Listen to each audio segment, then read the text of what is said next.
네, 이슈앤피플 시작하겠습니다. 내년 1월에 트럼프 당선인의 취임을 앞두고 중국의 관세 폭탄을 예고를 한 만큼 중국의 대응책에 관심이 모아지고 있습니다. 중국의 경제 분석해보고 또 전망해보겠습니다. 박승찬 용인대 중국학과 교수 모셨습니다. 어서 오세요. 맞습니다. 네, 안녕하세요. 네. 자, 중국이 올해 경제 성장률의 목표치를 5%로 일단 잡았습니다. 글쎄요, 이게 달성이 가능할까 쉽지 않아 보였는데 최근에 세계은행 등 곳곳에서 중국의 경제 성장 전망률을 상향 조정을 했어요. 올해 성장률 5% 달성 가능할까요? 좀 어떻게 보시는지요? 5% 내외라고 지난 3월 양해 때 이야기를 했거든요. 내외. 예. 그러다가 지금 말씀하셨듯 세계은행이 기존의 4.8에서 4.9로 상향 조정을 했습니다. 그만큼 이제 중국이 이제 4분기 때 맞춰서 경기 부양을 했던 뭐 이런 것들이 조금 어느 정도 영향을 미치지 않았나라고 예, 막판에 이제 계속해서 부양책을 쏟아냈죠. 맞습니다. 예. 일단 중국은 여러분 이렇게 이해하시면 될 것 같아요. 중국은 아무래도 공산당 사회주의 국가잖아요. 그래서 이 리더들, 그러니까 서열 1위부터 한 10위 정도의 이런 리더들의 워딩을, 공식적인 워딩을 보면 대충 미리 좀 알 수 있는 것들이 있습니다. 예. 그래서 예를 들면 지난 12월 10일 날 뭐 이 시진핑 주석이 뭐 IMF나 월드뱅크나 뭐 WTO 이런 국제 경제기 리더들을 다 베이징으로 불러 모았어요. 그래서 이제 10+1이라는 회의를 했는데 그때 5% 내외에 대한 경제 성장을 위해서 적극적으로 내수 부진을 뭐 총동원 하겠다 이렇게 얘기를 했거든요. 그리고 나서도 뭐 중국 공산당 중앙 재경위원회에 있는 부주임도 5% 문제 없다라는 시그널을 이미 줬다. 예. 그래서 아마 제 생각에도 아마 5%는 큰 문제가 없을 것으로 보여지고 최근에 이제 경기 부양을 하고 나서 뭐 제조업 PMI도 그렇고 비제조업 PMI도 지금 다 확장 국면으로 가고 있거든요. 그래서 뭐 5%는 뭐 내외니까 4.9도 중국 정부에서 네. 이야기하는 거는 범위에 들어가죠. 제가 볼 때 중국 국가통계군 한 4좀 보수적으로 4.9 정도 잡는 것 같습니다. 그래서 일단은 전반적으로 5% 내외는 무난히 달성할 것으로 보여집니다. 네. 그런데 이 경제 성장률 5% 달성에 대한 이유가 트럼프 효과가 발생을 했다 이런 얘기도 좀 있더라고요. 맞습니다. 이것도 맞는 얘기인가요? 어떻습니까? 그렇죠. 그게 왜냐하면 트럼프가 1월 달에 이제 들어오니까 그럼 이제 뭐 60% 고유 관세를 때리고 예. 그다음 보편적 관세 10에서 20% 한다니까 미리 중국 기업들도 밀어내고 미국 기업들도 미리 물건을 사는 거죠. 예, 지금 선제적으로 대응을 했다. 그렇죠. 그래서 11월 달에 지금 중국 수출 통계를 보면 확실히 전월 대비 늘어나고 있다. 예. 그래서 이제 트럼프 효과로 인해서 이제 수출이 좀 늘어나니까 당연히 경제 성장 부분에서는 도움이 된다. 지금 말씀해. 그래서 이제 그런 측면에서 트럼프 효과로 인해서 조금 이제 중국 경제 성장률이 이번에 좀 좋아지는 거 아니냐 이런 예. 이제 기사가 나오는 거죠. 예. 그러니까 이렇게 선제적으로 대응을 한 만큼 내년 1월이면은 트럼프 당선인이 정식적으로 대통령에 취임을 합니다. 네. 그동안 당선인의 신분으로서 관세 폭탄을 계속해서 예고를 해왔잖아요. 네. 트럼프 행정부 2기가 시작이 되면 이에 대해서 중국 정부가 어떻게 대응을 할지 어떤 준비를 좀 중국이 해왔을까요? 그게 이제 제가 계속 연구하고 있고 계속 예. 현장을 뛰면서 이제 분석을 하는 건데 시나리오가 다 지금 나와 있기는 한 것 같습니다. 예. 근데 일단은 기본적인 스탠스는 일단은 좋게 가려고 하고 있고 지금 트럼프 2.0 취임식에 지금 시진핑 주석도 초청을 했잖아요. 네. 저는 확인하건데 안 갑니다. 초청을 했는데 안 갈 갈 것이다. 가능성이 크다. 일단은 전 세계 스포트라이트 받으려면 미중 정상회의만 따로 만나야 되는데 거기서 구석진대 자리를 배치했다. 예. 이러면 또 이게 존심이 허락이 안 되는 거죠. n분의 1로는 만나지 안 않겠다. 된다. 독대하겠다. 그래서 저는 이제 그렇게 이제 분석을 하고 있습니다. 중국이 다양한 대응 시나리오를 지금 준비를 하고 있죠.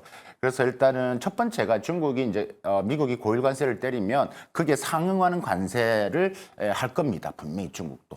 그래서 이제 그러면 우리가 지금 예견했던 대로 2차 무역 전쟁이 이제 본격화 예. 된다라고 하는 거고 또 이제 위안화 평가 절하 이야기도 많이 나오거든요. 트럼프 대통령이 이제 고율 관세하면 수출 기업에서는 절하를 시켜야 되니까. 근데 이것도 사실 절하를 했을 경우 뭐 JP 모건 같은 경우는 뭐 한 10에 15% 용인할 것이다라고 하는데 저는 개인적으로 일 경우 트럼프 대통령이 가만히 있지는 않을 것이다. 예. 보복 관세를 또 때리고 또 하나는 중국 기업들의 또 이런 탈중국, 그러니까 해외 투자를 많이 할 거고 또 이 자본 유출이 많이 심할 거거든요. 이것도 중국한테 매우 부담이 되기 때문에 이런 부분들도 어쨌든 시기를 좀 보겠다, 한 그 뭐 내년을 보고 하겠다라는 거. 국채 매도도 많이 나오긴 합니다. 지금 10월달 같은 경우도 한 7,600억 달러인데 이것도 이제 사실 중국이 미국 국채 7,600억 달러 플러스 알파인데 이것도 아마 가능성에 넣어두고 있고 하여튼 모든 있는 대형 시나리오는 이제 내년에 이제 그게 트럼프의 대중국 제재 강도에 따라서 어떤 카드를 대형 카드를 뽑았을지가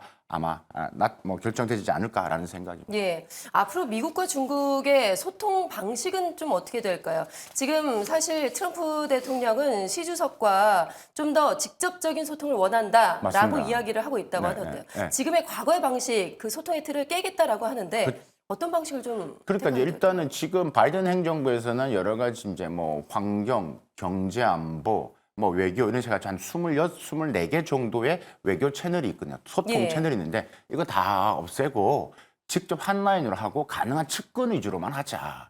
이런 식으로 하는데 그걸 중국에서 받아줄까요? 중국 입장에서는 어떻게 보면 나쁘지도 않고 좋지도 않은데 뭐 와이낫이다라고 생각하는 예. 것 같아요. 그래서 이제 이런 부분에 있어서는 더 적극적으로 어떻게 보면 결정 입장에서 중국 시진핑 주석의 생각과 있는 것들을 전달할 수 있기 때문에 결국 싫어할 이유는 없다라고 저는 봅니다. 네, 알겠습니다.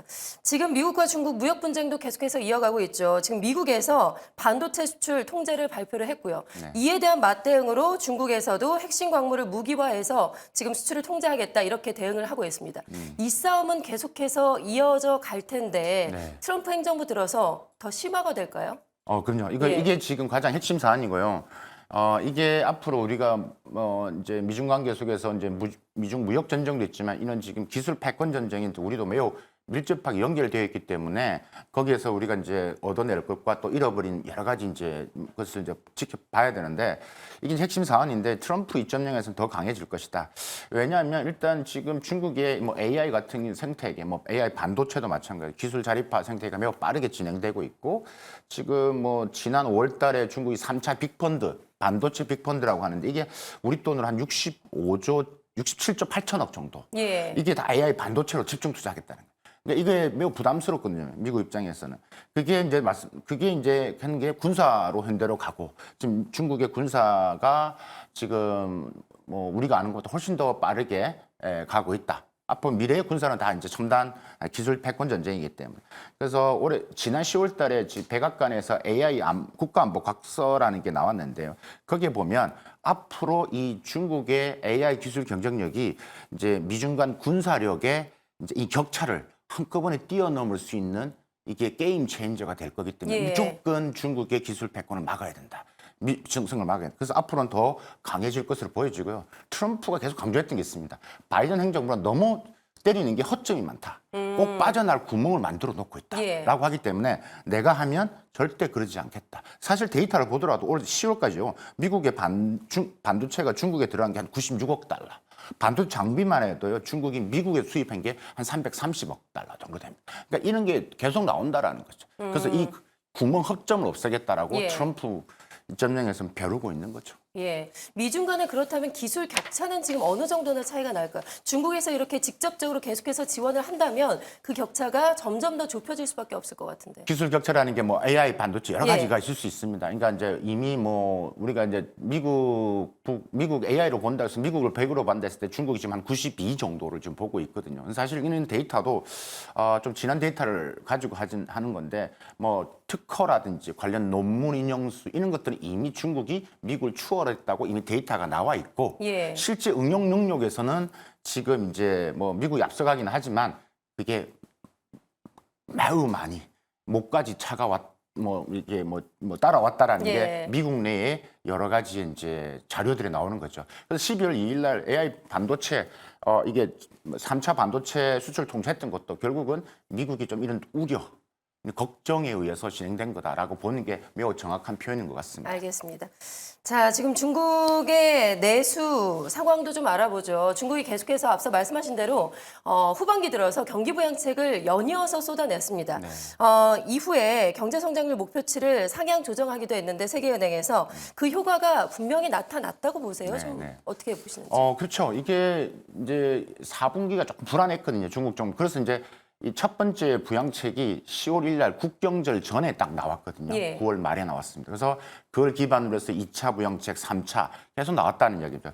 이런 효과가 조금 이제 있었다. 그래서 이제 앞으로 이제 이런 부분에 있어서의 아마 나오지는 않았지만 5% 내외로 될 것으로 보여지고 문제 핵심은 이런 부양책의 방향이 그래도 내수가 사람들이 돈을 잘 안 쓴다라는 것들이죠. 예. 그래서 이 돈을 쓰기 위한 부분에 있어서 정부가 이제 더 많은 돈을 풀어야 되고 그게 통화 정책이든 재정 정책이든 이런 부분에서 이제 내년에 아마 더 크게 나올 것으로 보고 있기 때문에 많은 이제 글로벌 뭐 증시 이제 뭐 IB든 이런 것 기관들에서 내년 이게 된다라면 내년 중국 경제 성장이 한 4%한 중반은 될 것이다라고 예. 지금 분석 기사가 나오고 있는 것들이죠. 예, 내년 3월에 있을 전인대에서 추가 부양책이 나올 수도 있다라는 이야기가 나오고 있으니까 이 부분 좀 더 지켜보기로 하고요. 네네. 자, 하나 더요. 중국의 부동산 시장 위기 작년에도 재작년에도 우리가 계속해서 이야기를 했습니다. 지금의 상황은 좀 나아졌을까요? 아니면 내년이 더 큰 위기가 몰려온다고 보시나요? 지금 이제 아까 부양책과 연결고리를 좀 보시면 이미 부양책에서 이제 그렇게 이야기를 부동산 관련된 부분들을 이미 지도부에서 인정을 했고 거기에 대한 돈을 지원을 하겠다라고 있기 때문에 올해 좀 지표를 보면 약간은 개선된 조짐이 있긴 합니다. 그래서 뭐 최근에 지금 뭐 왕커라든가 홍콩에 있는 부동산 기업들이 홍콩에 본사를 두고 있는 중국에 투자를 하고 있는 개발상들이 좀 자금 리스크를 좀 겪고 있긴 한데 일단은 뭐 여러 가지 규제, 뭐 우리가 흔히 3대 규제라고 하죠. 구매, 판매, 가격적인 제한 요소를 다 풀었고 특히 이제 말씀드렸다시피 5년물 우대금리, 사람들 집을 살 수 있게끔 금리도 지금 앞으로 내년도 더 인하될 것으로 보여지고 예. 그다음에 지금 화이트 리스트라고 그러죠. 그래서 부동산 개발 기업들한테 이번 말까지죠. 며칠 이제 뭐 끝나는데 지금 우리 또한 355조 원을 푼다라고 했기 때문에 그래서 내년 부분에서는 물론 리스크는 단기간에도 매우 제한적이다. 하지만 조금 지금 시장이 걱정하는 만큼 너무 큰 폭의 하락은 없을 것으로 저는 분석하고 있습니다. 알겠습니다. 여기까지 말씀 듣도록 하겠습니다. 지금까지 박승찬 용인대 중국학과 교수와 함께 중국 경제 전망해봤습니다. 고맙습니다. 감사합니다.